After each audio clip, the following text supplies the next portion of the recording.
विमान देखे गए और ये काफी ज्यादा चल रहा है कि भारत के हमलों ने पाकिस्तान के परमाणु हथियार की सुरक्षा को प्रभावित किया और अमेरिका मेक श्योर करना चाह रहा है कि परमाणु हथियार जो है वो गलत हाथों में ना जाए। हालांकि ये ऊपर की बात है, अंदर की बात ये भी आ रही है कि अमेरिका इस मौके का फायदा है। उसके बाद इतनी एयर बेसिस पाकिस्तान की तबाह हो जाती हैं, उसके बाद F-16 बेस तबाह हो जाती है, न्यूक्लियर स्टोरेज पे अटैक्स होने लगते हैं। उसके बाद एक अर्थक्वेक आता है और वो अर्थक्वेक का मतलब था कि इंडिया ने वहां पर बम मारा जहां पाकिस्तान के जो न्यूक्लियर स्टैब्लिशमेंट था उनकी कैप खुल गई। उसके बाद पूरी दुनिया हड़कंप में आ जाती है और दुनिया को ये पता चल जाता है कि अगर एक रात और बीती तो पाकिस्तान खत्म हो जाएगा। इस मारे जोर जबरदस्ती कर वो सीज फायर करवा दिया जाता है। नूर खान हवाई अड्डे और किराना हिल्स में जांच की जाएगी। एक कहानी है कि पाकिस्तान में कुछ रेडिएशन हुआ है। एक की खबर दे सकता हूं कि मोदी जी अब तांडव डांस करेंगे पाकिस्तान में। तांडव होगा वहां पर हर रोज। क्यों बोल रहा हूं, इसके भी प्रूफ है मेरे पास जो अभी अभी हमारे पास आए और मैं डिटेल में बात करूंगा कि हुआ क्या है। सबसे पहले आपको क्या हैरानी नहीं होती? हैरानी इसलिए कि जेडी वेंस जो अमेरिका के हैं उन्होंने क्या बोला था कि अगर उनसे पूछा गया कि क्या यूएसए इंटरवीन करेगा इंडिया पाकिस्तान के कॉन्फ्लिक्ट के अंदर, तो उन्होंने बोला था 3 दिन पहले बोला it is none of our business. फिर ऐसा क्या हो गया कि मार्को रूबियो, डोनाल्ड ट्रंप सभी लगे हुए हैं मोदी जी को फ़ोन करने के लिए और शहबाज शरीफ को फ़ोन करने के लिए। कुछ तो हुआ होगा जिसके कारण 2 दिनों में अपना स्टैंड इन्होंने चेंज कर लिया। अब बात करते हैं उस तांडव की जो हमने किया। तांडव ये किया था कि पाकिस्तान के अंदर, ये रियल स्टोरी, अब तो न्यूज़ चैनल्स ने इसको कवर करना शुरू कर दिया है। जो मंजरी जी ने हमने कल आपको डिक्लेयर किया था कि डोनाल्ड ट्रंप ने इंटरवीन क्यों किया, क्योंकि कॉन्फ्लिक्ट जो था वो न्यूक्लियर चला गया था।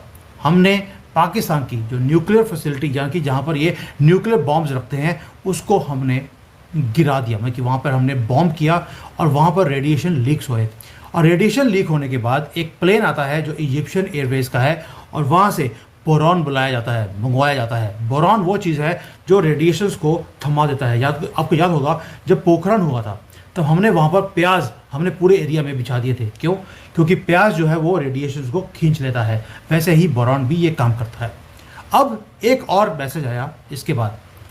हाय फ्रेंड, स्वागत है आपका है आज की खबर में। तो दोस्तों, डोनाल्ड ट्रंप ने इंडिया और पाकिस्तान का सीज फायर क्यों करवा दिया उसका पता अभी चल गया है, क्योंकि इंडिया ने जो 9 तारीख को हमला किया था वो पाकिस्तान के न्यूट्रल अड्डे पर बम गिराए थे और उसके रेडिएशन निकल रहा था, लीक हुआ था, उससे पूरी दुनिया को खतरा था। और इंडिया ज़्यादा बमबारी करता तो पूरा न्यूट्रल अड्डा उड़ जाता और पूरी दुनिया में रेडिएशन फैल जाता। इसलिए जल्द से जल्द सीज फायर करवा दिया है। तो दोस्तों चलिए देखते हैं वीडियो में, और ऐसी वीडियो देखने के लिए हमारी चैनल को लाइक करो, शेयर करो, सब्सक्राइब करो। तो दोस्तों चलिए चलते हैं वीडियो की तरफ। जय हिंद, जय भारत। नहीं, उसके आसपास हुआ है। भारत ने ये दिखाया है और खासतौर पे ब्रह्मोस से हुआ है। नूर खान एयरबेस जो है वो सभी जानते हैं कि उनका न्यूक्लियर कमांड वहीं पे है और जितने भी उनके ड्रोन उड़ते हैं, जहाज हैं, वो सब का एरोनॉटिक्स का कमांड भी वहीं पे है। तो ये सबको पता है। पास में ही मिलिट्री की पूरी रावलपिंडी की छावनी है, जो वहां के मुनीर है, जनरल मुनीर, वो भी वहीं जाते हैं। पूरा का पूरा रावलपिंडी जो है, पिंडी पूरा आप जानते हैं सेना का है।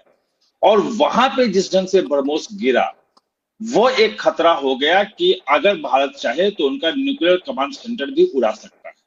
और वहीं से ये ट्रिगर हुआ कि अगर वो उड़ गया तो पाकिस्तान ने, जो मुझे लगता है कि अब अनुमान लगा सकते हैं कि CIA के जो उनके पुराने चैनल है उसके थ्रू अमेरिका को भिजवाया कि यहाँ पे न्यूक्लियर जो है वार छेड़ने वाला है, वो अमेरिका कुछ करे। मतलब आप समझिए कि पूरा का पूरा पाकिस्तान उससे हिल गया। उनको लगा कि अगर एक बार हमारा कमांड उड़ गया तो फिर सारे न्यूक्लियर वेपन जो है वो जहां है वही रखे रह जाएंगे, उसका कोई यूज नहीं कर पाएंगे। तो ये तो बिल्कुल सच है। नूर खान जो है एयरबेस पे हमला हुआ है, पाकिस्तान खुद स्वीकार कर रहा है। उसके पास जो है वो बिल्कुल सटा हुआ उसी कैंपस में ही वो उनका न्यूक्लियर कमांड सेंटर है, ये सब जानते हैं। जब ये ओपन चीजें हैं तो जो अचानक सुबह में 8 बजे के आसपास वहां पे हमला होता है सुबह सुबह, और दोपहर में बातचीत शुरू हो जाती है। 12 साढ़े 12 बजे फोन आ जाता है उसके DGMO का, और 3:30 बजे बातचीत हो जाती है। 5 बजे ट्रंप जो है वो घोषित कर देते हैं कि दोनों के बीच हो गया, सीज फायर हो रहा है। तो अचानक जो 7-8 घंटे में जो चीजें चेंज हुई है वो जो चेंज हुई है वो उसी कारण से हुई है। और ये जितने सिक्योरिटी एजेंसीज के हैं लोग, ये इस बात को कंफर्म कर रहे हैं।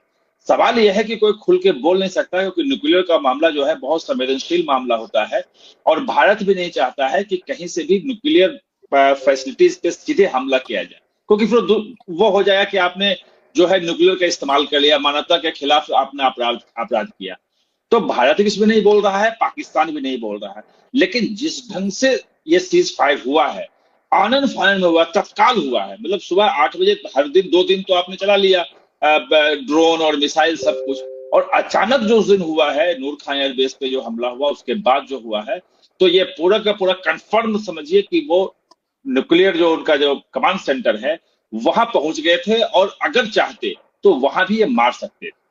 तो ये जो उनका मतलब भारत का जो सिग्नल था कि कोई भी चीज ना उनका न्यूक्लियर एसेट सुरक्षित है, ना उनके एयरबेस सुरक्षित है, और कहीं कुछ भी ना उनका जो आतंकियों के जो हेडक्वार्टर्स हैं वो सुरक्षित हैं।